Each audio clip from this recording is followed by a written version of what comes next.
నేను పరలోక రాజ్యాన్ని చేరుకోవాలి అంటే, నిత్య జీవితాన్ని పొందుకోవాలి అంటే నేనేం చెయ్యాలి?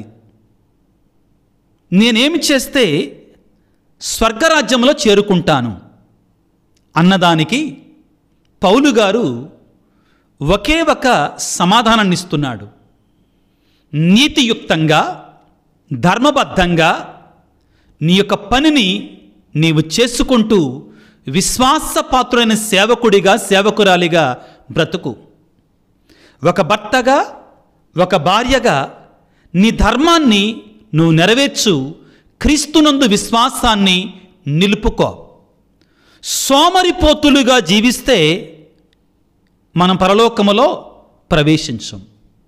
గుర్తుపెట్టుకోండి ప్రియులారా, 7 చావైన పాపాలలో ఒకటి ఏమిటి అంటే సోమరితనము.